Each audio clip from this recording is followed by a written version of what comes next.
never let anyone put a steroid around your Achilles. If they offer to put a steroid around your Achilles, just say, great knowing you, goodbye.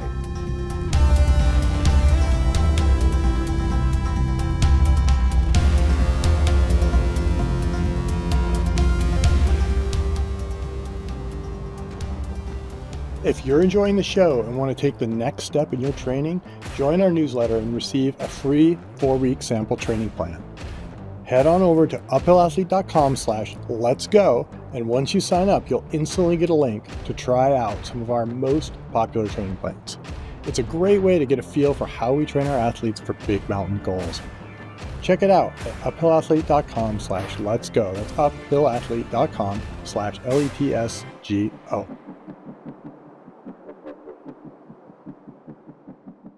Hi, everyone. Welcome to the Uphill Athlete podcast. I will be your host today. My name is Alyssa Clark, and I am joined by my good friend, Dr. Jeff Hammond, who is a double-boarded foot and ankle medicine and surgery specialist with additional certifications for foot and ankle surgery.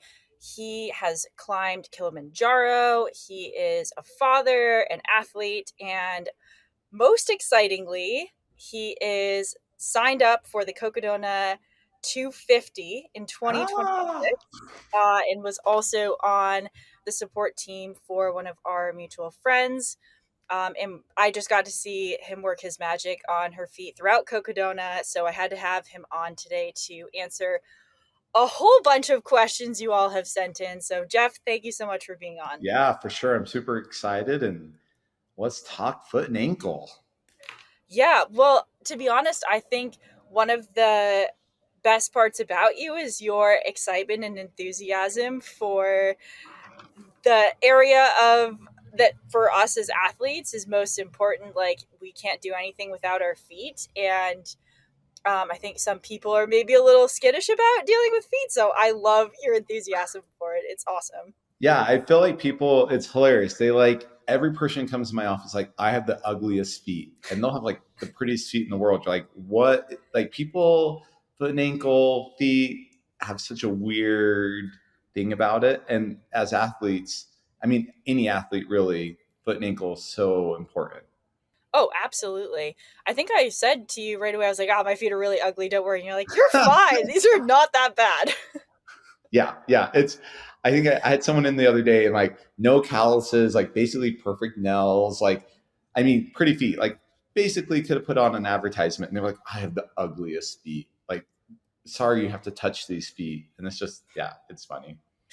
Well, I should say also in your intro that you work a lot with athletes, and you are also really expanding into the trail scene and supporting anywhere from first timers to pro athletes across the board. I know you also work with soccer players and kind of a whole range of athletes. Yeah. So that's something like Jeff truly specializes in the sports that we do. So yeah, it's just really exciting to have someone psyched on that. Yeah, it's fun. It's like, I feel like probably 50 to 70% of my population is involved in some type of adventurous sport, where soccer or like hunting, trail running, running in general. Like, that's, yeah, really, I love keeping athletes happy and healthy.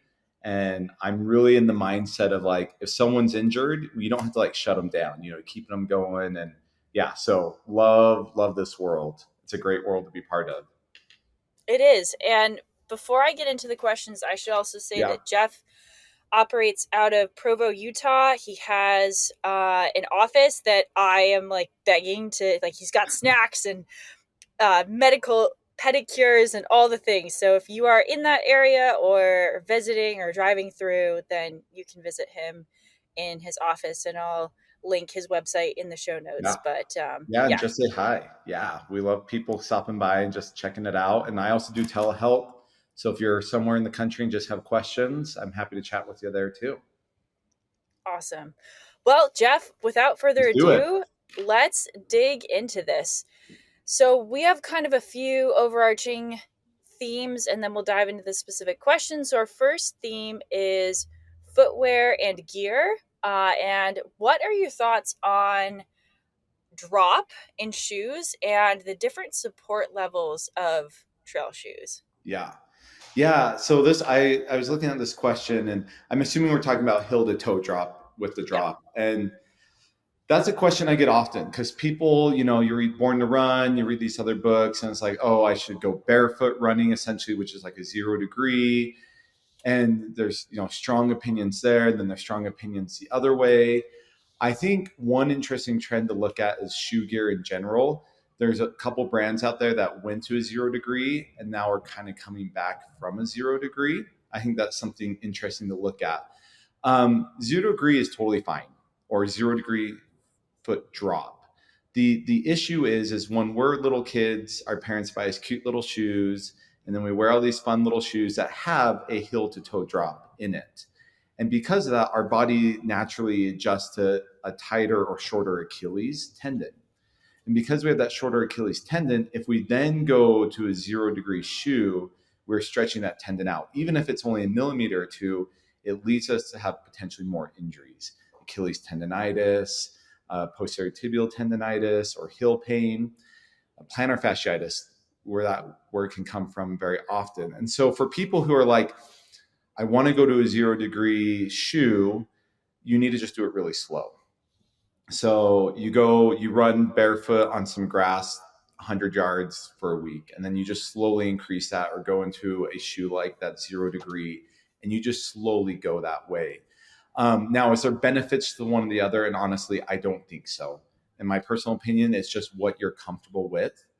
I mean, running in a stiletto, yeah, that's not going to work well. But, whether you're running in a 4 degree or 4 millimeter, 6 millimeter degree shoe to a 0, it's not going to make a big difference. It's just, are you prepared to run whatever distance or activity in that shoe or hike in that shoe or whatever it may be? So personally for me, like, yeah, I'll wear like an ultra 0 degree around my office. And at the end of the day, my Achilles will start to get sore because I'm used to a little bit more of a lift. I like the wider toe box of the shoes. That's why I like wearing it. But for me personally, I don't run in that shoe. Now, people love that shoe and run in it, and that's great because they're prepared for it. But I personally like a 4 to 6 millimeter drop. So at least for the drop portion of the question, that's kind of my take. I don't know. What are your thoughts, Alyssa? You love Yeah. shoes. Yeah, I do love shoes. We could talk for hours about shoes. Yes, we could start here Um, all day. we could. I know this is Jeff and I can talk for hours. This is the, the fun part. So yes, I mean, very similarly, I think that the biggest concern is when people try to make drastic changes. Yes. And so they go, yes, I'm just going to jump out and run a 10 miler in barefoot shoes or 0 drop. And that's really, that abrupt change is going to cause a lot of Yeah. issues. And so Yeah. I think of it as, it's why I never will really give specific shoe recommendations. I will Mhm. offer, hey, these are some ideas after I've asked them a few questions about how they run, what they're doing, what they're Yes. used to. Like, it's kind of a questionnaire before I will start offering a few ideas, but I will never be like, it's only this shoe and that's it. Yeah. Um, And so yeah, go ahead. no, yeah, I agree. And I think for me, because as a podiatrist, people are like, what's the best shoe? What's the best shoe? And I have like things that I like about shoes, but there's no brand that I'm like, this is the shoe that's going to change your world. And shoe companies want you to feel like their shoe is the cure all, right? So in our office, what's really cool, we actually have a foot scanner that will actually measure your foot and tell you what shoe brand you fit best into, which is really cool. But even then, I always tell people you have to go to a good store and try them on. You have to go or find a store that's going to let you take them and maybe have a really good return policy if you don't like that shoe.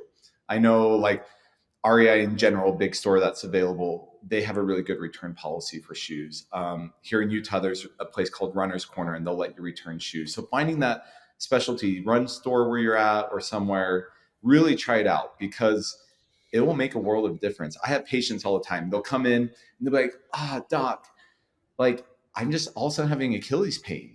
And I'm like, okay. They're like, I ran a marathon with no problems. I did all this and now I'm having this trouble. And I go, well, have you gotten a new pair of shoes? I'm like, oh yeah, I just changed from brand A to brand B. And I say, well, let's just go back to brand A. And they come back like, oh, I'm fine. I don't have any problems. And it really can be something as simple as that. Absolutely. Yeah. And the other thing is, I mean, I personally really struggle with Ultra. I have found that that is a shoe that it just causes, it's not my shoe, and that's okay. I mean, Yeah, and I have so many clients, friends, etc., who swear by Ultra. And so yeah, to me, it's like, I can't, I, amazing. I'm so glad it works for them. So yeah, what works for me, it's just like yeah, nutrition, it's just like training, everything is personalized. And the yeah, wonderful thing is we have so many great options. yeah. So I And think different it's, yeah, price very much. points and Totally. things like that. And like, and I think we'll get into this a little bit more later on, but like shoes can only do so much. There are other things that you can do that will personalize things to you to help you. And that would be like a custom orthotic or an orthotic that's then going to give you the ability to adjust. To like, you could go into a shoe that you're like, I'm like the shoes, the tread pattern's really good on it. So I'm technical stuff, but you can put an orthotic in it to then give you even more stability, whereas you might not have had that. Or if you want a quicker shoe, there's so many ways to take the shoe and make it better without having to like find the one shoe that really doesn't exist, I feel like. So, I mean, let's get into that. Yeah. What are your thoughts on custom insoles, and Yeah. how do you use them for your athletes? So we're opening Pandora's box here. I have I know very you strong love them. opinions here. So I think, and and some people might want to turn off the podcast now and say, here, orthotics, because there's so many strong opinions in the United States. And I think that's key in the United States against orthotics.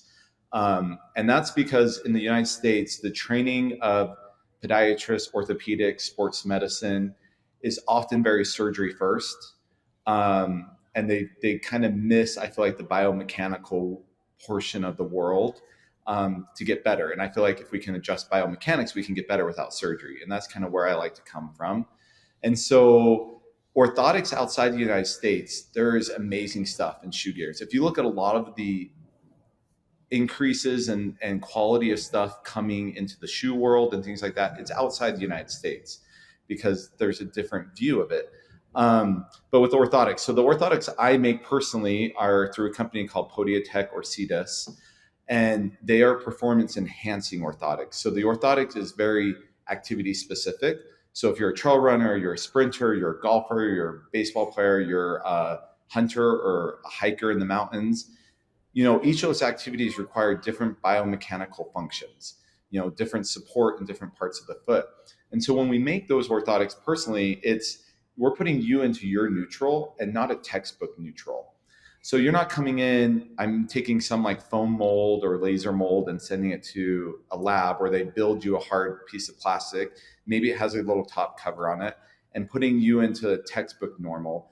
I'm building it for that person's functional neutral. And I think that's really key. So when you start looking at orthotics out there, over the counter can be great. There's great options. And that's because they're playing to a generalized neutral, right? And that's why I think they do so well. The nice thing with like the ones that I make is we're getting you into neutral and we're making it so you can go and do whatever you want without trying to correct something. And there's like the stores out there, like the Good Feet store. They're trying to correct you and build you into this textbook normal, and it doesn't work. It just really doesn't. And sorry out for the Good Feet store, I just don't think it's a really good option for most people. There might be a select few. And that comes down the same thing with those hard plastic orthotics out there or the general orthotic you're going to get. And it's hard to my colleagues and other podiatrists out there. There's just better ways to do it. And I don't think it's necessarily that they don't want to do better things. I think that's a larger issue we can get into healthcare and insurance in the United States. And I think that's the bigger issue. It's not the podiatrist not knowing that. It's just they're stuck in the system. And so for me, where I kind of kicked out insurance in my office, I'm able to bring in these really cool things. And so, yeah, orthotics, long question. They really can help you. They can help you extend your ability to run farther because your muscles won't fatigue, because it prevents you from allowing those muscles to overextend. It keeps them in their optimal position. And I think anytime we're lifting weights or anything in our life, if you go hyperextend it and try to lift, you're going to have a much harder time lifting. But if you're in the proper position, you can lift heavier and your muscles can get stronger. And the same thing with an orthotic, we're keeping you at your optimal position. Your muscles get stronger, you prevent injury, greater stability. They just do a lot of really good. And so I honestly think most people, not that they necessarily need an orthotic, but it will help them prevent injury and get stronger with an orthotic. I mean, I think it's very similar to so many times I'll have athletes be like, "Oh, I have muscle imbalances," or like one side is stronger or the other. Like, actually, our lives are generally asymmetrical. Yeah. We are, like, I don't know if there's anyone who is perfectly symmetrical. Yeah. And so I think what it sounds like, and what we kind of work on as coaches, is that it's not that you're trying to go for perfect symmetry. You're trying to optimize what you have and prevent injury. Yes. So it sounds like, if you're taking a general orthotic, they're almost pushing you into that, hey, we're trying to be symmetrical. Yeah. If you are functional with Yes. the orthotic, it's like it's optimizing what you already have and maybe supporting of, yeah, we do have a little bit of weakness. That's some pain, discomfort, whatever. We want to be aware of that, but we don't want to overcorrect to the point where your body isn't functioning as well as it should. Yeah. And how it's really interesting. So when I make my orthotics, I put a foot in a beanbag and I push it down and we suck it out so we can see the mold. And no mold is ever identical to the left and right. Like no orthotic I make is perfect on either side, which, is obviously the point. And also when we scan feet, it's really hilarious. I have seen one foot that was symmetrical in length and symmetrical in width. I was like, wow, I've never seen that. I mean, if any of you listening right now put your hands together, one of your hands is going to be a little bit bigger. Like one of your feet is going to be a little bit bigger. And I don't know, Alyssa's doing it right now also. See, but like my right hand is probably a millimeter or two longer, but it's my dominant hand. I can palm a basketball with this hand. I cannot do it with this hand. But it's, I've always used my right hand side. My left foot's bigger. I jump off my left foot. Like we kind of build these asymmetries in our life, and our bodies just aren't symmetrical. I mean, how our faces form, they like kind of come together in utero. So like, it's. I think maybe, I don't know, like Blake Lively and maybe a few other people like Beyonce are like symmetrical. Yeah. These gorgeous people out there, right? Like the rest of us are just like, well, yeah. And then you got like, I shouldn't go into this, but like the guy who plays, he's from Texas, not Matthew McConaughey, but the guy, Owen Wilson. You're like, how did he get there? Like he doesn't have symmetrical face. Sorry, Owen. But but we love him. Yeah. He's quirky. That's quirky. We love it. But yeah, no one's symmetrical. In fact, they almost say when people are symmetrical, they kind of almost give off a weird vibe because it doesn't seem normal. Yeah. Yeah. Anyways. Yeah. No, this is great. So let's get into Achilles and tendon issues. Yes, let's do it. We're talking about the first question, Achilles tendinitis. Mm-hmm. What are ways that you help people to heal from Achilles tendinitis and also keep it from returning? Coming back, yeah. So Achilles tendinitis is a tricky one. Or not tricky, but like preventing it from coming back really takes a lot of work. Usually Achilles tendinitis comes from a couple different things. Like we talked about, changing of shoe gear, going to maybe a 0-degree drop shoe. Usually Achilles tendinitis comes from over stretching. Very rarely is it the other way around. Or it's starting a new activity where you're putting more strain on this Achilles. So simple ways to treat it are to go into a shoe with a little bit of a higher heel to toe drop. Because taking even like a millimeter or two and giving that little bit of reprieve to that tendon will make a big difference. So if you start feeling something like that coming on in your training or what you're doing, either getting a little heel lift in that shoe or changing shoe gear, something like this, a simple way. So that's a very simple preventative, or it's coming. Now, if you're in like a full blown, I have Achilles tendonitis, I want to stay active, what do I do?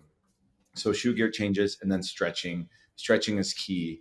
I think one thing people do with stretching is they love to count to 10 or 15 and they call it a good stretch. And that is that it doesn't work. You have to go beyond 25 seconds. The muscles themselves won't fully relax until about 24 to 25 seconds when the sodium and potassium channels have like fully like relaxed. And so doing a 30-second to a minute long stretch on all these different stretches will really help. So pulling your toes up to your chest, dropping your toes off a step or up against a wall, any of that posterior chain or muscle stretching will go a long ways with Achilles tendonitis. That would be like at home, do it yourself. Now, if it starts getting to a point where you are not getting better, things aren't going the right way, that's when you need to go see whether it's sports medicine, podiatrist, orthopedic, and see what they say. Now, in my clinic, I try to keep you very active in doing things. So from my perspective, I offer PRP injections, I offer laser therapy, I offer, custom orthotics will help a lot of times because it stabilizes it. And then, going to physical therapy or something like that. Never let anyone put a steroid around your Achilles. If they offer to put a steroid around your Achilles, just say, great knowing you, goodbye. And because a steroid injection will degrade the tendon and degrade the tissue and can cause a rupture. Now, if you get one there, like if you're like, oh no, I've had a steroid injection there, am I more prone to thing? No, you're probably fine. But it's just like, we don't want that kind of medicine in that area. Other things too is like alter your activity. You might have to change some of your activities in your life. Like if you're not a high performing athlete and this is like, hey, I played tennis my whole life. Now I'm starting to get my Achilles tendonitis. It might be, let's take a small break. Let's see what we can do to get you back to the activity. But maybe, age does catch up and we do have to adjust how we play. The serve might go from 100 miles an hour to 90 miles an hour. Like, I'm not saying you have to stop any of your sports. I want you to keep doing everything you want to do. If you want to play tennis until you're 105 years old, great. But you have to realize life does catch up with you at least on that aspect. But stretching, swimming, or alternating your activities for a while. Let's say you're running, you got Achilles tendonitis, go get in the pool. Go try some of that. Try yoga. Yoga is amazing. I think yoga is overlooked. I think there's always like this oh, it's this meditation. It's something different, but yoga is really good for the body or things of that nature, whatever you like. But yeah, Achilles tendonitis, it's not fun. I have a little bit going on right now. I'm trying to wade through it myself, and I need to stretch more is honestly what I need to do. So take my own advice. That's, classic. All of us are, like I have said many times before, I'm a terrible self-coach. I can't coach myself. Yeah. That's no good. No, it's not. So following up on that, Yes. telling the difference between a stress fracture and tendinitis. Yeah. How and when should you stop or be like, I really need to pay attention to this or get this investigated? So with stress fractures and where stress fractures typically show up. So this is a typical thing. So if you're out there thinking you have a stress fracture in an atypical spot, you could, but most likely you don't. So stress fractures, if you were to look at your hand and make it like your foot and you look at your fifth and fourth toe and kind of come back and put a quarter or a $50 right there. Now relate that to your foot on the fourth and fifth digits, just back there. That's typically where you're going to see a stress fracture. So if that's where you're having a lot of the pain, you're having that issue, that's more likely a stress fracture. Now, if this pain is more back in the heel or farther back on the foot, it's probably more of a tendinitis or a tendon issue. Now, could you have a fracture there? Could you have a stress fracture there? Yes. It could also be arthritis. It could be a nerve issue. It can be like a compartment syndrome. There's so many different things. So I'm not really answering that question. So this is how I would answer it. Let's say you go and you run and you get 2 miles in and it starts hurting again. The next day you run 2 miles in, it starts hurting again. It's very reproducible at a very certain distance and you can't get rid of it. That's worth going and getting checked out. And more likely that's probably a tendon or issue. If it's something where you run and it just kind of aches the whole time, you go home, it aches the whole time, and it's just this constant ache in a very specific spot, that's where it's more likely a fracture or an arthritic issue. But yeah, if it's something you're concerned about, honestly, go see someone. I mean, peace of mind. I give all my patients my cell phone number, which I'm probably crazy for doing, but You are a little bit.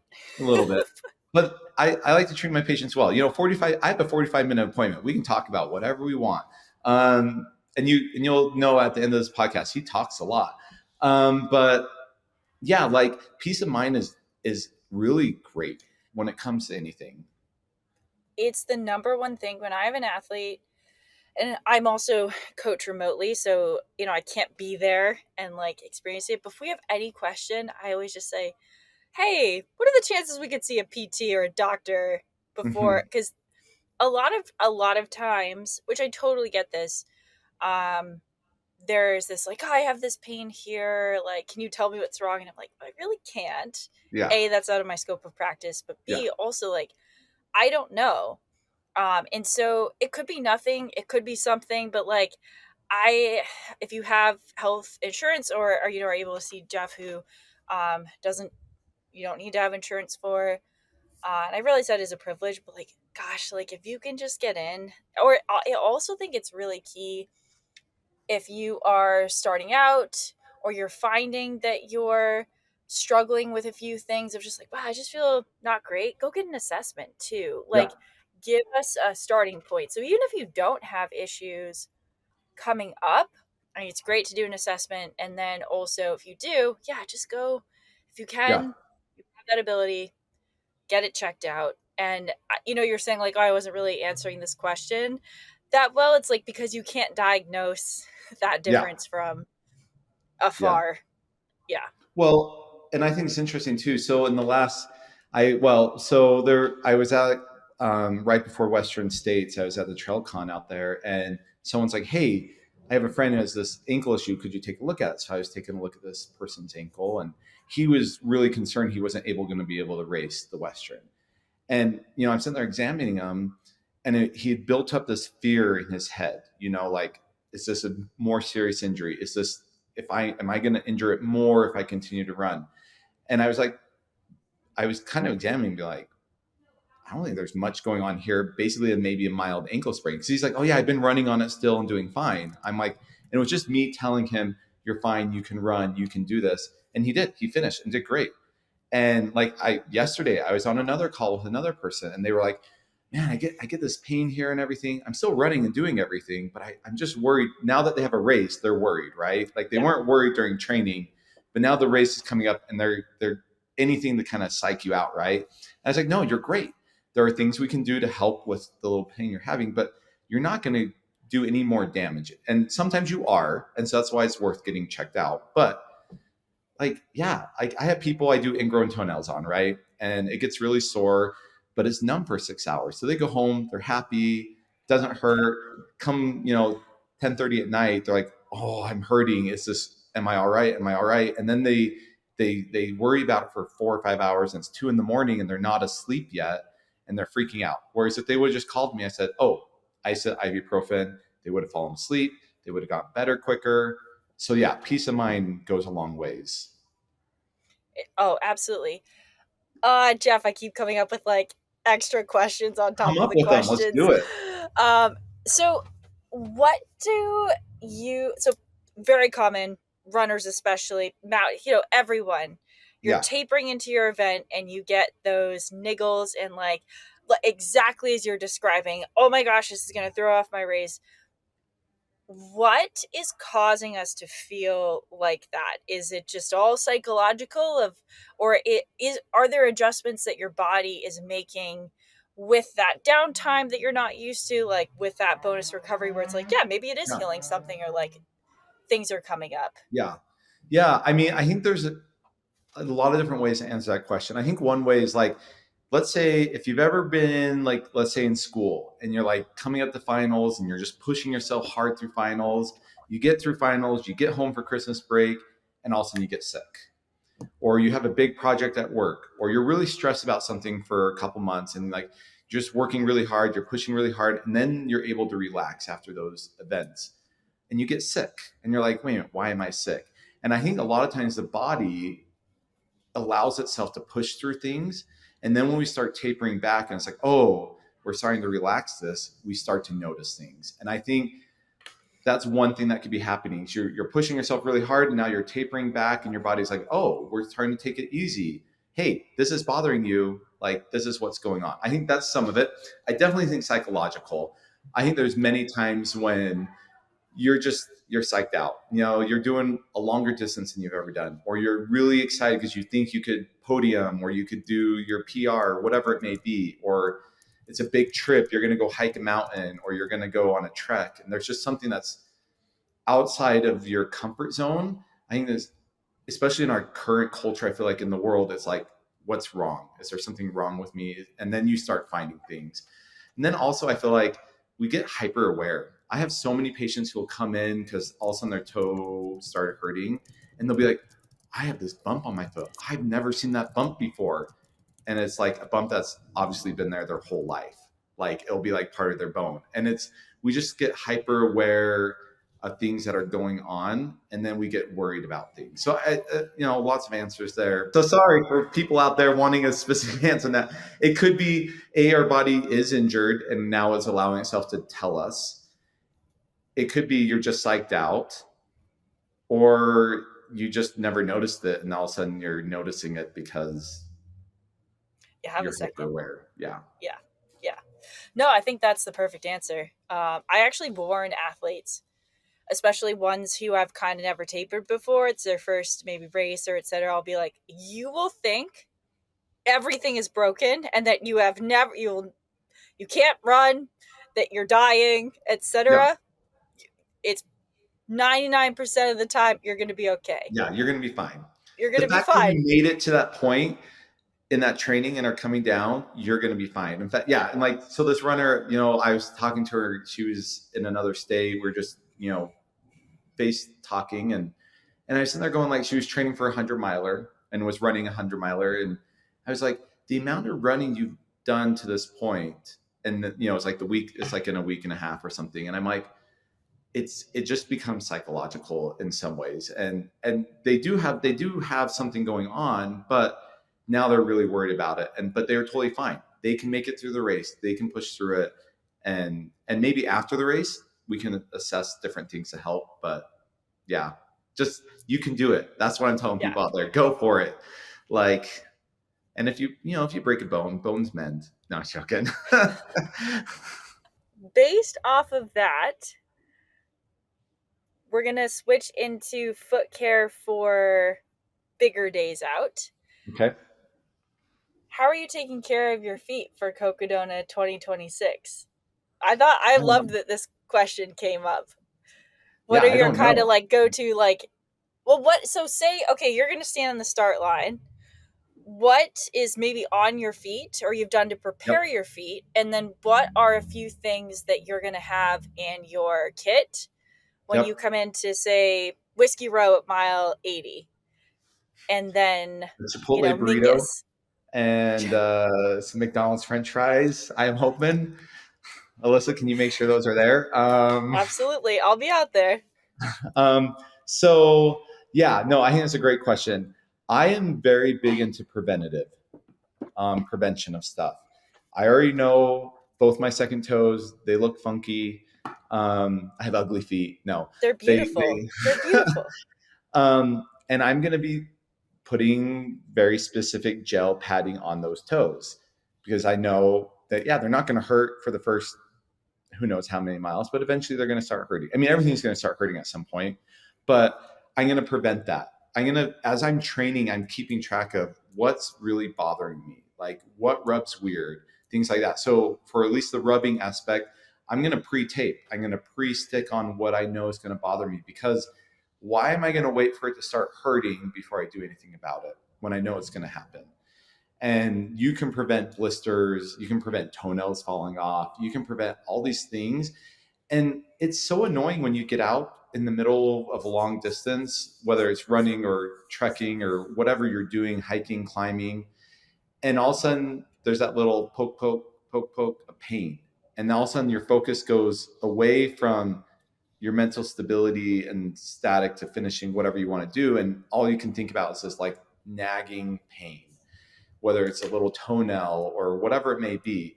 So for me, it's really foot care right before, trimming all my nails appropriately, taping up.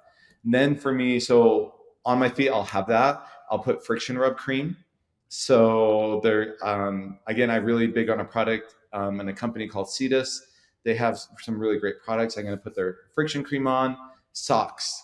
I mean, socks are so important. I mean, Alyssa always talks up how well I took care of these feet, but honestly, it comes down to using quality products that go a long way.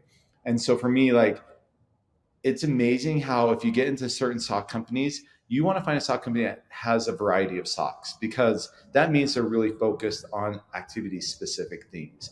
So for me, if I'm going up a hill, I more climbing, I have a specific sock I like to wear for that. Whereas I'm coming down a hill, I have a sock that I like for that. So in my drop bags and stations personally, I'm probably going to have different styles of socks that I'm going to be like, this is what I want to do. And I'm going to be changing my socks. Anyone who thinks they can go a long distance without changing socks, you just don't do it. Your feet are going to sweat. Your feet are going to be stinky. Yeah. What were you going to say, Alyssa? I will say that I can get away with 100 miles without changing my socks. And I know you're like, he's going to be so mad at me and not have terrible blisters. Well, and that's probably because you have a really good sock or you're just a blessed person. So, but 200, zero shot. Zero yeah. shot. Yeah. Or And like a multi-day event. yeah. And like in 100 miler where amazing athletes like you who are finishing it in a reasonable amount of time, like, yeah, you don't need that. Your time on feet is slower. It's not the distance, I think, that is the issue. It's the time. So for me, where I'm going to be on my feet a lot longer than other people, I need that change of sock. Or if I know like there's a water crossing, knowing that I'm going to have a water crossing, I want a thinner sock that's going to wick moisture away and dry while wearing it. And there's socks that do that. I think sometimes we think, oh, my feet are wet, they're done for. And that's not true. I mean, and if you do feel that way, you should have a second pair of socks to put on at some point or do that. So yeah, socks. So yeah, I'm going to be very particular about my socks. And then I'm going to have custom inserts in my shoes with padding. I get sesamoiditis in my feet. So I'm going to have padding underneath my sesamoids, which is two little bones underneath your big toe for anyone out there. They're the bones that everyone is when they get an x-ray go, what are those? I get inflammation there. So I'm going to pad those up. So there's things like that. And shoe gear, like I am buying shoes like crazy right now and trying different shoes. So that way, like anyone would, so I know what will be good. And I'll probably tape my ankles a little bit, potentially, just for greater stability. We'll see. And this all comes with training. And that's why training is so important. It's not just getting miles on your feet or climbing so many, whatever. It's, okay, I'm going to go run and I'm going to focus on what my toes or my heel or my ankle or my thighs or my quads or whatever you're looking at. Or today I'm going to try this gel or real food or whatever it may be. I know me and Alyssa talked about this the other day, and you got to find out what works for you. And if you don't do that and you're experimenting on the trail, on the race, yeah, you're setting yourself up for failure out there. You need to be prepared. If you're not watching the YouTube version of this, you didn't see that I was doing a little hand prayer emoji when Jeff said, your training is key to your success, not just because of the physical, but because you get to test everything out. Yeah. I say this all the time. It's the only way that you get some kind of taste. Yeah. Like when I did Kilimanjaro, like I trained really well physically for it. And that was luckily wasn't a over strenuous thing for me. It was difficult, but I was prepared for it. But what killed me, I didn't try out all the like honey stinger stuff. I didn't try all my gels. I didn't try what food I'd want to eat. And honestly, I overcarried stuff because I was trying to put too much in it because I didn't know what I liked. Luckily, I could carry it, but I'm like, I didn't need half that stuff. And I didn't even want to eat that stuff. Like I wanted this, and so I think that's really important too, is really knowing how you're going to react in different situations. And you have to push yourself to the limits in training too. Go out on that hot day, go out on that cold day, go out on that rainy day, whatever it may be, and try something different. I think something really funny I heard is people were trying to eat sandwiches in saunas to train for Cocodona this year or something. I don't know. That's a rumor mill. That's what I've heard. That's brilliant. I hadn't thought of that, but yeah, I mean, I've had more than one athlete because I mean, I think everyone who I coach always sees notes from me that are like, "Hey, great time to test out your nutrition. Try what you're going to use for the race. Let me know how it goes." But it's it's altitude, it's rain, it's cold, Yes. it's heat, it's humidity versus dry heat. Like there's so many, and obviously not everyone has the luxury of being able to Yeah. absolutely simulate what they're going to be, but Yeah. like gosh, if you can get a few tests in or try to get it as close as you can, like eating a sandwich in a sauna, Yeah. I love that. Yeah. That's huge. Well, and I think too is like sometimes we look at it as like a costing, right? Because a lot of stuff is expensive. This is, unfortunately, you wish you could go say, hey, I'm just going to go try a bunch of pair of shoes. And you might be sitting there go like, hey, I can maybe afford a pair of shoes once a year or whatever it may be, or even less or whatever it may be. And so like, you have to get creative, like, and there are ways to try things out. Like, let's say like, for me, like I think I'm going to go try hot yoga. Now that's obviously going to cost money, but it's going to put me there. But I'm sitting there going like a cheaper way would be go run at the rec center. You know how hot rec centers are in the Oh world? my Like gosh. just go run around there. Like go put yourself in situations or like go find your local YMCA or your local 10.99 a month gym. They probably have a sauna in there. Like there are ways, or go get a day pass somewhere. You can simulate things still affordably, but get creative. Like I'm going to be training for Cocodona in a place that's going to be cold. Cocodona is not going to be cold, most likely. Well, I was gonna say Well, we we'll, don't we'll see really what know. happens. Maybe it'll be a snowstorm this year. Like this Fluke year here is or two. crazy. Yeah. I mean, it did snow this year. I mean, so we'll see. But like, I have to be creative in how I'm going to go about doing that. Now I'm going to have to work with my coach really closely and see what she says and go from there. That's Alyssa, by the way, for anyone out there who's wondering. Yeah, you'll be my first person for Cocodona, which will be fun. Cool. The 250. It's gonna Yeah. be I awesome. mean, I've done 200 milers with clients or You're, athletes you before, you've but you've done everything. for better or for worse, whether that was a good decision or not, the jury's out. But Yeah, I do stuff uh, like that too. I've done a lot of stuff that I've done it. Doesn't mean it was smart. so I feel like you've answered kind of the best way to avoid blisters for long training days. It's practice, awareness, just like Yeah. exactly what you were describing. Also, I Yeah. did want to say, so when I finished Lavaredo, about or at the end of June, Yeah. my crew member, who's a good friend of mine, but she's a really good climber. She's very much in the mountain sports, but is learning the trail running scene a bit more. And I finished and I had one blister. It was just, I sent you a picture. Yeah. One blister on like my fourth toe, and that was it. And she was like, "Oh, so your feet just must get destroyed every race. Like you must just be in horrible pain every single race, right?" I said, "Not at Mm. all. Like I do not, my feet are not getting sacrificed at all. I mean, it's been I have literally had feet that were so infected that they were kind of on borderline rotting flesh. Like they smelled horrible. They were like black. Like, Trench foot there. oh yeah.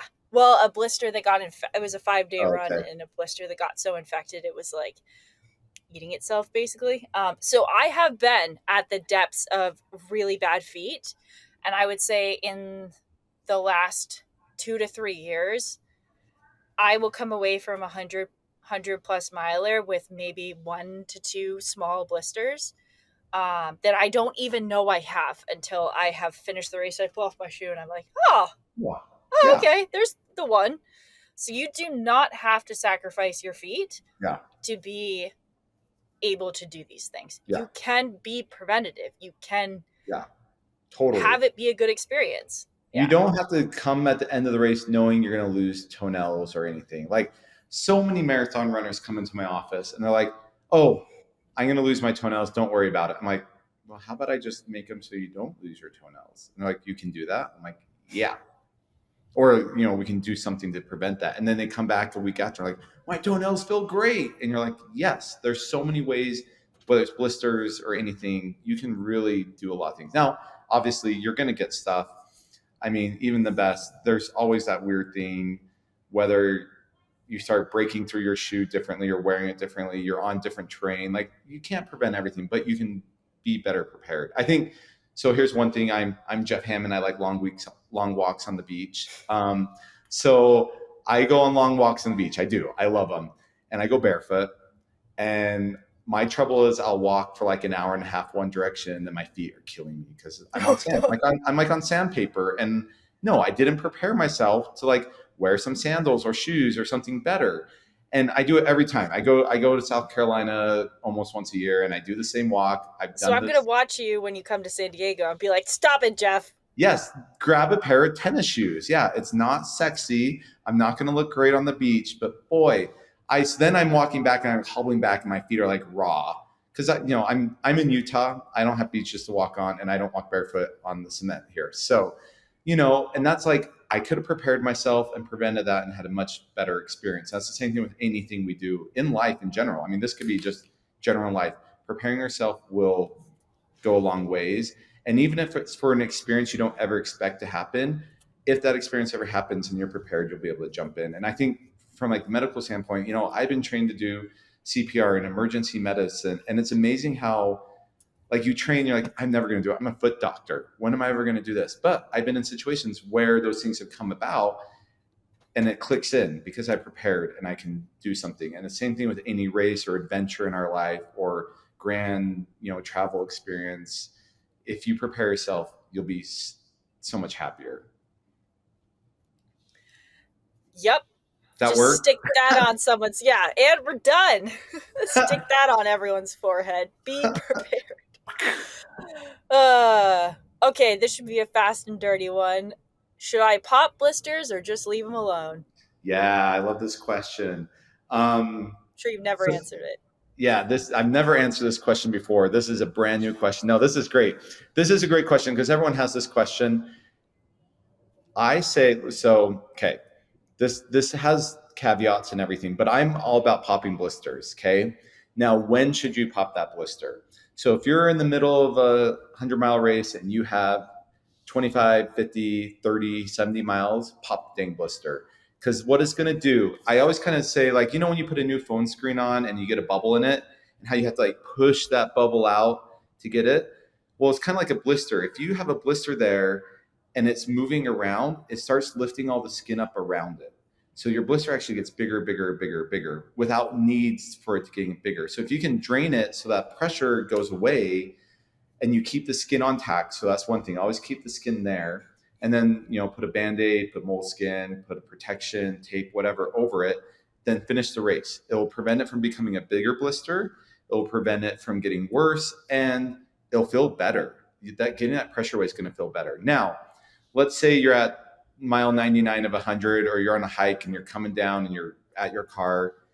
I say let that blister, without putting pressure on it, sit for a day, let it kind of fill up, and then pop it. Because then you can kind of demarcate where that blister is really having issues. But I'm all about popping the blister, keep the skin on. Eventually the skin will get hard. Take your fingernail clippers and trim it off when it gets hard, or go see me. Don't do bathroom surgery, but do bathroom surgery. Take it off. But yeah, just like, and that, yeah. So there you go. Pop it. I'm all about popping it. Go for it. Me too. Yeah. It's so uncomfortable. Yeah. Well, and also, correct me if I'm wrong, but not only is it lifting, but I always say it's changing pressure points. Oh, yeah. On other parts of your foot. So that might cause other places. Yeah. Well, the other issue too is like, I have so many people who come in with plantar fasciitis and they've been trying to self-treat it for so long. And they're like, well, yeah, but then my outside of my foot started to hurt. I go, well, yeah, you're compensating. Same thing with the blister. Let's say you get it on your big toe, you're going to naturally start to turn out to the side to take pressure away from it. And now you're putting yourself at risk for not just blisters, but broken bones, tendinitis, a lot more other tripping, falling, rolling an ankle, not getting your crampon into the ice. If your ice, whatever it may be, you're all of a sudden going to start changing what you're doing. And that's bad. Yeah, agreed. So I mean, you touched on this a bit with changing the socks and also using thinner socks, but Mhm. keeping things dry when you're doing a bunch of stream crossings, it's pouring rain, you're in Yeah, Hawaii, it's super humid. yeah, Preventing, honestly, like trench foot yeah. It's in trench so foot. many That's what ways. it Yeah, is. it's Yeah. trench foot. So, what are your tips for keeping our feet from going in that direction? Because, ooh, trench foot's rough. Yeah, you don't want trench foot. That's what got a lot of soldiers in World War One. Like that's literally like kind of where Like, it comes killed from. them. Yeah. Like Yeah, if you look at the deaths of like typhoid and trench foot in World War One and you go to World War Two, it's like basically absent in like World War Two versus World War One. Now, granted, go to other wars and other climates, it changes. But yeah, that's a hard question because people are like, well, I go out and 1 mile in and my feet are soaked, right? I'm running in the rain.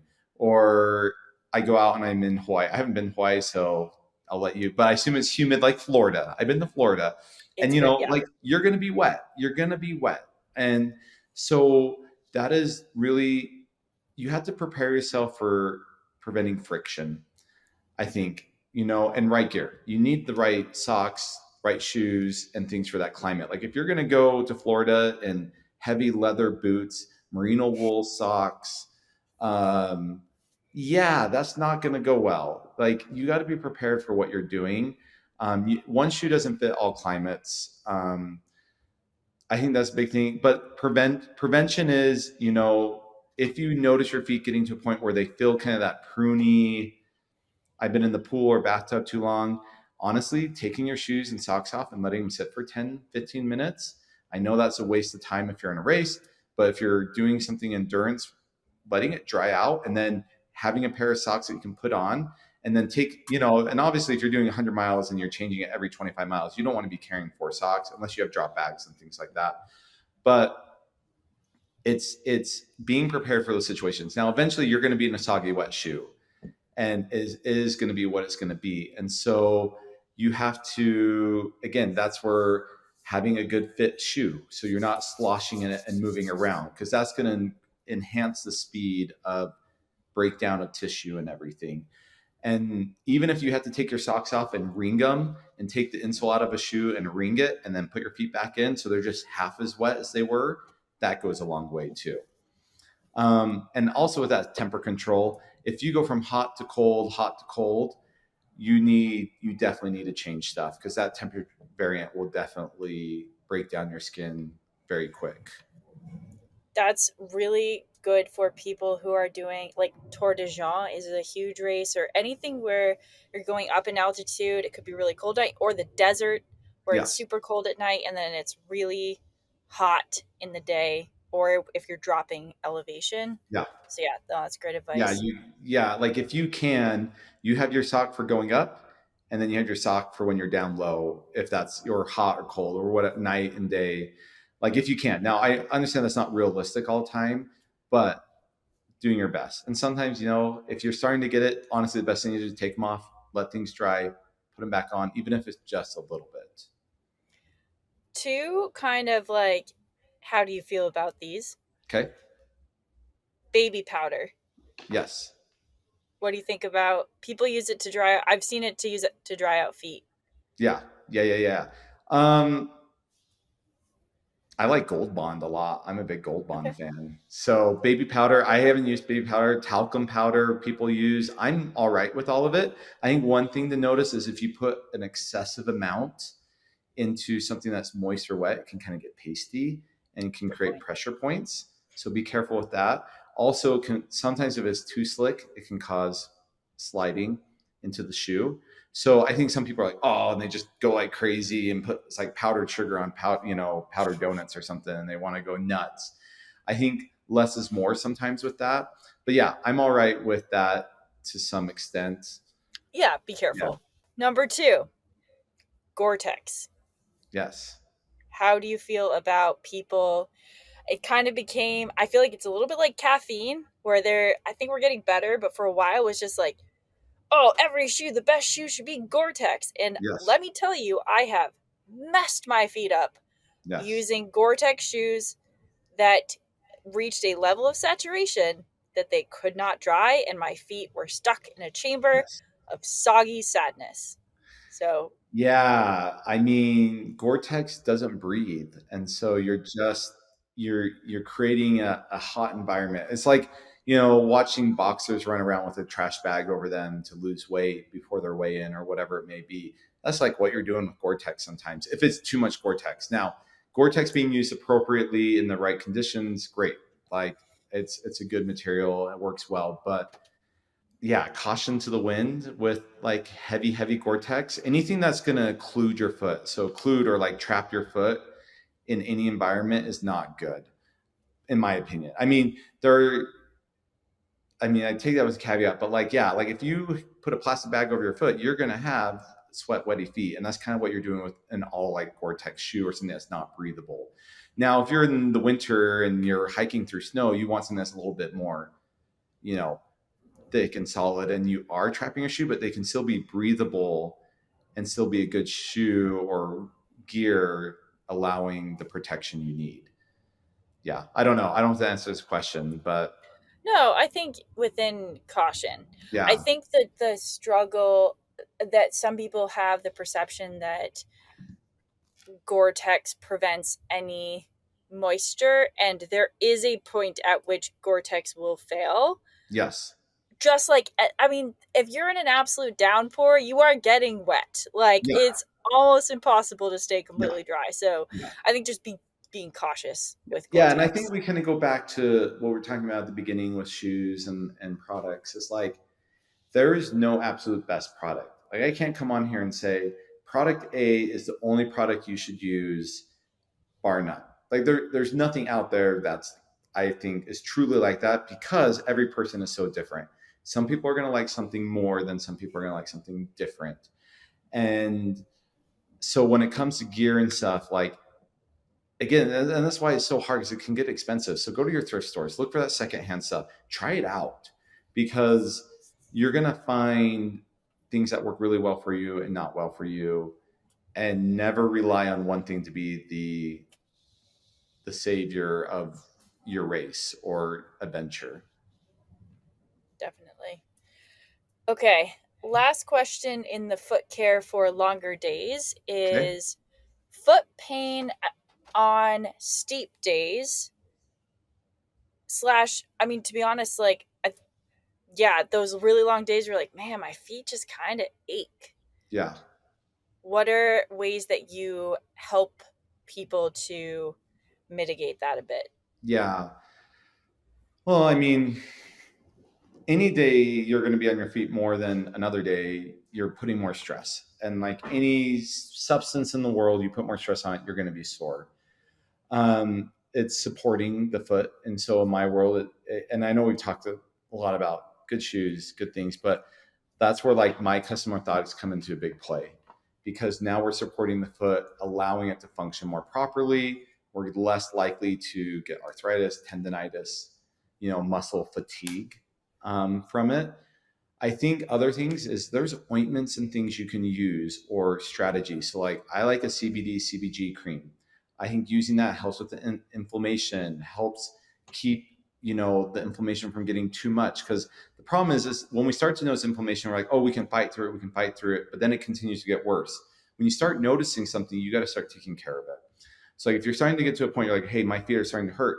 It's all right to do an ibuprofen or a Tylenol or put an anti-inflammatory cream on, whether it's CBD ointment, Voltaren gel, icy hot, blue, the blue stuff. I can't not biofree. Some there's all those. There's so many different things out there. Using something to help you that works well for you, that goes a long way. And then I think overtraining or overdoing it, knowing yourself, like there might be a day where you get out there, like today is not my day. Today is not the day I need to push beyond this, and knowing your limitations. Now, there are days you have to push yourself because in races, you're going to push yourself and you have to understand how you're going to react to those situations. But knowing where to not get yourself injured, not pushing yourself too far, I think is really important. To live to fight another day. Yeah. Like, Yeah. And I mean, if you have a proper training modulation, you've given yourself enough time to prepare for the event, hopefully you have built into these days so that you're not jumping from, say, 2 hours to 5 hours Yeah. or 4 hours to 8 hours. Yeah. Thinking about the percentage increase in time Yeah. pretty safely. For me, I like to increment my athletes, and that's not just like up, up, up, up, up. That's Yeah. with variation. Hmm. 15 to 30 minutes for that longer effort. Yeah. 30 at the most. Man, I hate putting more than 30 minutes. It's just, to Yeah. me, unless I have an incredibly experienced athlete who has been through the cycle multiple times, it's at like very, very narrow window. The rest is 15 to 30 minutes. Yeah. It's not Well, much. and the problem is when you get beyond that little increment, and I'm bad at this, so I sometimes just go out and do stuff. So, but when you start doing these things, I mean, if me not signing up for Cocodona tells you that I just jump into crazy things, doesn't tell you a lot about me. There you go. But your form or technique or whatever it may be rapidly decreases when you get fatigued. Whether it's you're playing golf, you go play, 18 holes once a week, great. And then you go play 4 days of 18 holes. I guarantee your last 18 or last 36 holes, you're probably not going to be as good if you don't have that built into it. And I think what's funny, and this is, they won't say it, but you look at your LIV golfers versus your PGA. Now we're way off topic here, but they play 4 days of competitive golf. They play 3 days of competitive golf. When they come together, the LIV players don't always do the best. And now, can I say that's because they don't play as much golf? No. But honestly, I think it is a factor. That mental fatigue of playing 4 straight days of very competitive golf. Because they'll say, well, I play golf every day. Yeah, but they go out and they're trying different things and doing different things. And I think it's the same with any other type of sport. If you don't have that, if you're not doing the incremental and you just start, you just lose it. And you lose your form, you lose your ability to do what you're trying to do. And that comes with injuries. As soon as you lose form, you get injured. You get injured, that affects even more form, and you're just on a slippery slope. Yeah.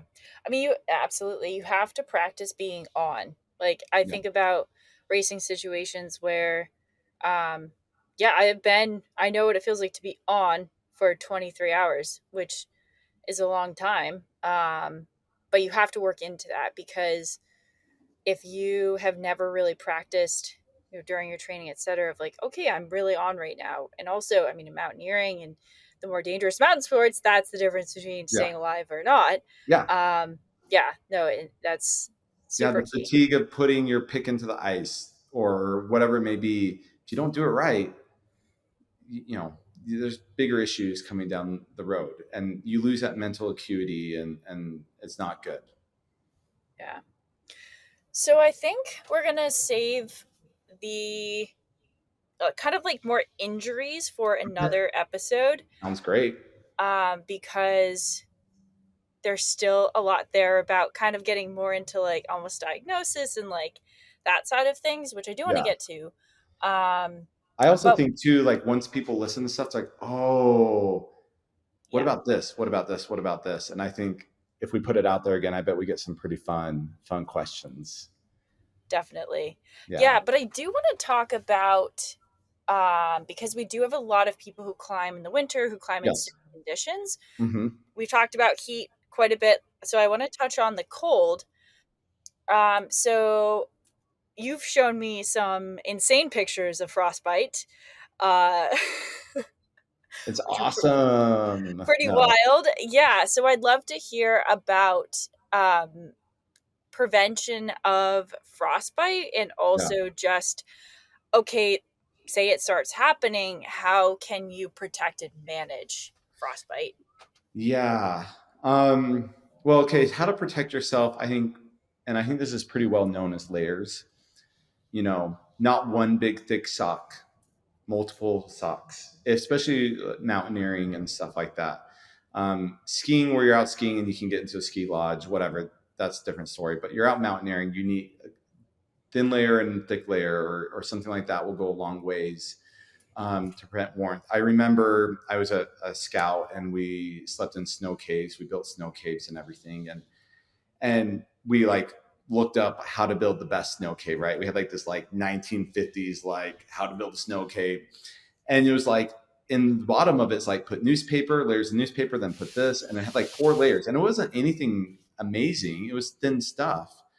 But man, we were like in our boxers and our sleeping bags in the snow cave because it was so hot. Like we were so warm in there. We didn't have anything else but, a couple feet, like a foot above our heads. And but because we layered, it was really nice and warm and we weren't getting the cold. And the same thing with your socks, feet. That layering goes a long ways. Um, Now, let's say you start feeling like you're getting frostbite, something like that starting to happen.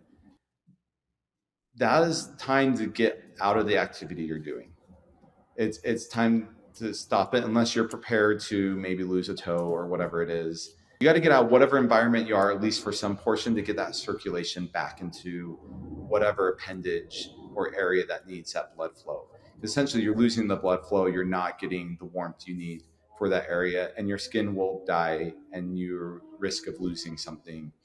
And so yeah, getting into a warm environment. Now, this isn't saying like you have to go from like sub-zero to 80 degrees. In fact, that's actually bad.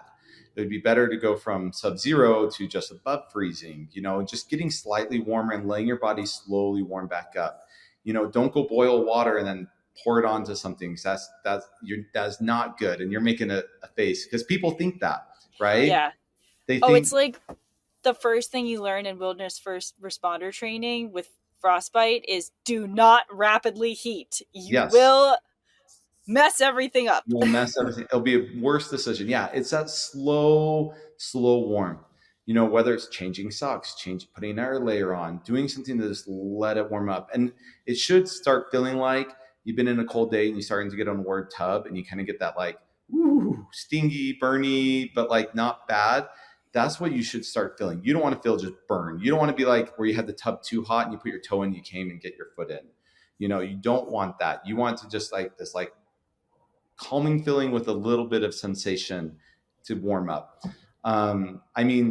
Prevention is key. Once you start feeling it, getting out of it. If you do have frostbite, seek medical, attention quickly. That's just the best way to go about it.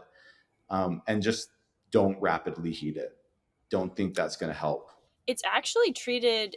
It's like a trauma unit yes. treatment. It's like a right? burn. You actually go to the burn unit. Yeah. Yeah. Because it degloves is kind of the medical word, meaning like your skin will slough off from whatever area it is. So yeah, you don't want it. It's a vascular issue. You lose blood supply. Blood is life. You don't have blood to an area, it dies quickly. Yeah. Let's avoid it if we can. Yeah. Well, and here's an interesting thing. So like as a podiatrist, I used to deal with a lot of diabetic patients who have neuropathy, so no filling. And if they would keep their heel or foot on something for, 20, 25 minutes and not move it, that 20, 25 minutes, that skin is dead and they're going to get a wound. Like it's that quick. And so people think, oh, hours. No, like now the people who are feeling stuff, even if we just move it a little bit, that's getting rid of that area. But same thing, that quick, it can go bad. Same thing with like frostbite. You start getting it, it's not, okay, well, it'll be all right in a day. Like it can change in half hour, 40 minutes, really quick and rapidly. Is it true that once an area has been frostbitten that it is prone to frostbite again faster? Ooh, I don't have like a strict medical. I can theorize on it. I would say yes, because you've altered the blood flow to an area. So once you've had frostbite to that area, and a significant frostbite to the area where you've had some skin sloughing, you've had some type of injury because of it, that scar tissue and everything is probably, while it has good vascular supply, but it's poor vascular supply. Like there's a lot of little vessels, but you're more likely probably to get frostbite. That would be my guess. Now, I can't be the expert on that. That's a good question. I might actually go do a little reading today on frostbite, but my guess is you're probably more prone to it. That's always what I've heard is kind of like, oh my gosh, if you've gotten frostbite, I'm writing this down. particularly careful with that area because the likelihood, I don't know what the percentage or any of it. Well, next podcast, I'm going to do some research and Nice. I'll give you all the information on re-frostbitten areas. Love it. Well, and the thing is too is like some people get like frostbite on their nose where they lose part of their nose and they have to do like a skin flap or something to it. They're getting more blood supply to that area after something like that, so probably not. But yeah, I don't know. That's a cool question. I like it. The kind of the last question about cold, and I've actually only really heard this term a few times, but treating and managing chilblains Yeah. with training. So what are chilblains? Yeah. And yeah, let's chat So about yeah, that. chill glands. So it's similar to like Raynaud's. People have Raynaud's and things like that. Usually it's associated with some other autoimmune disease, whether it's Okay. like a lupus or something like that. But essentially it's spasm of your vessels. So your vessels spaz out, so you get less blood supply to an area, so you get cold feet. Painful. It's usually quite painful too.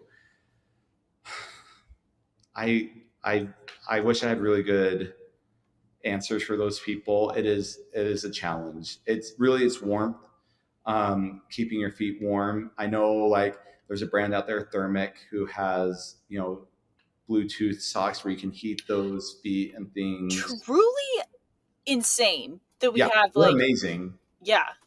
Like they're cool. Like look into them. I have a discount code. We'll post it somewhere.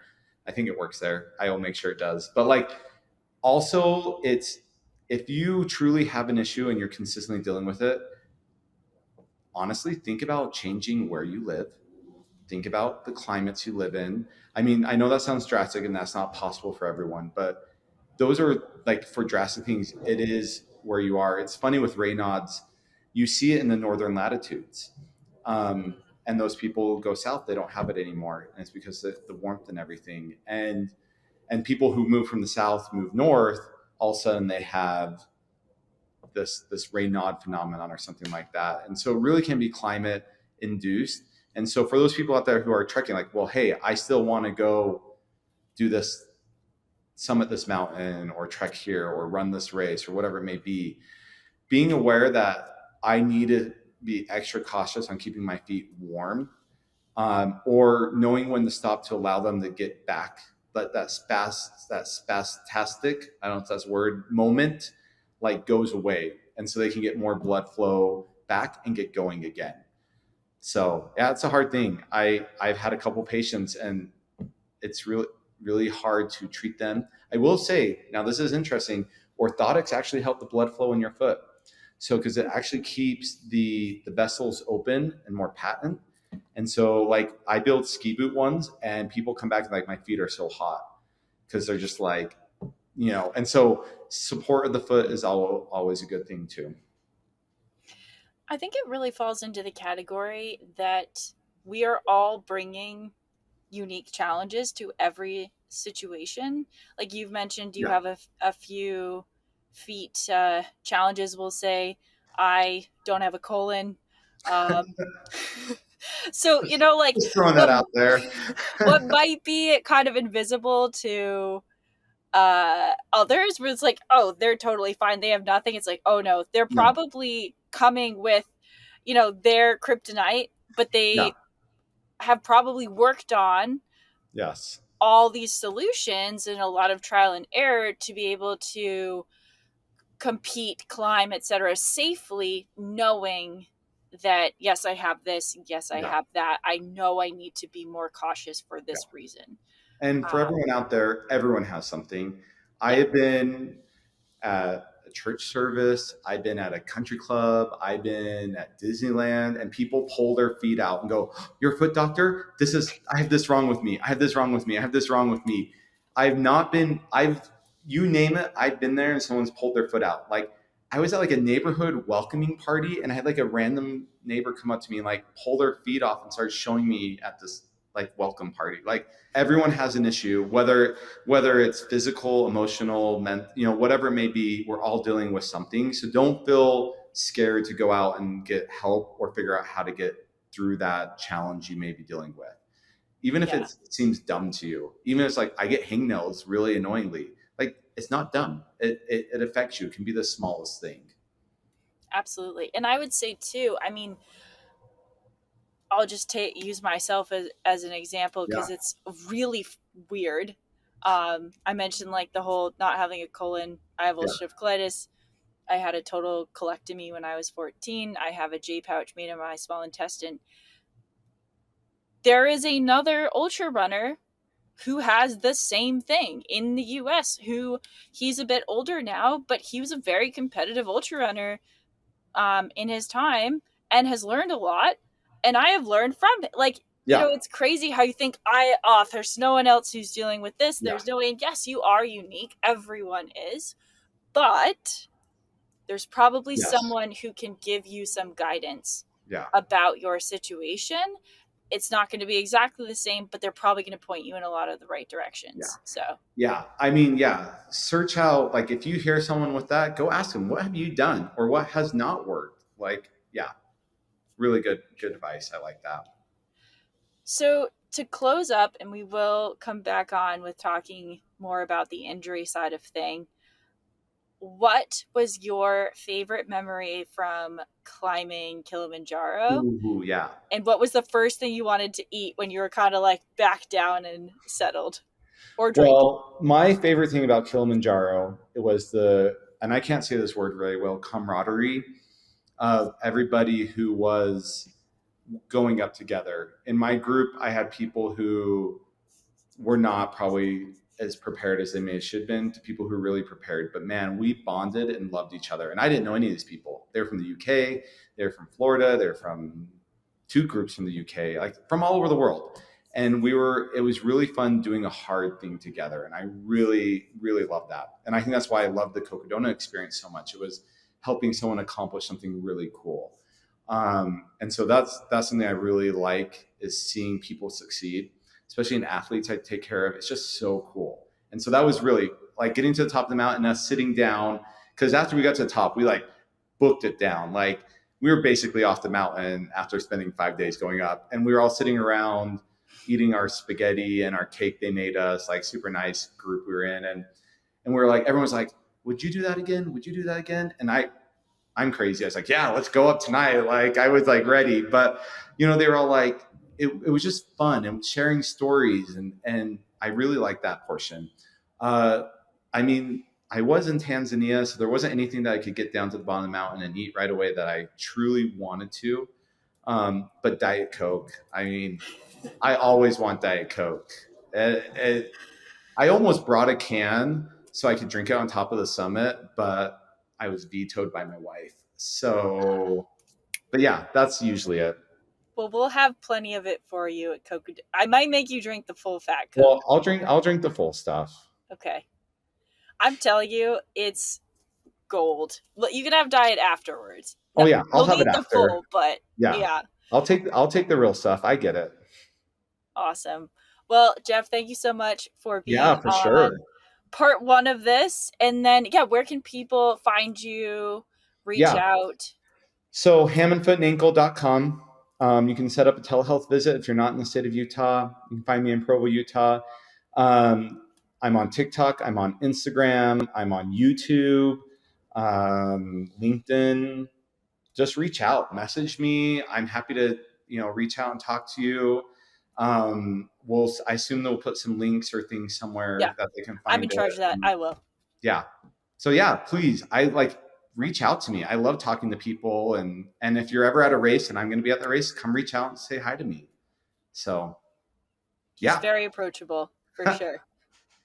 Awesome. Well, Jeff, thank you so much. And thank you for listening to the Uphill Athlete podcast. If you can rate, review, and subscribe on your favorite podcast platform, that helps us bring more amazing guests and information to athletes and help them be their best. So it's not just one, but a community. We are Uphill Athlete.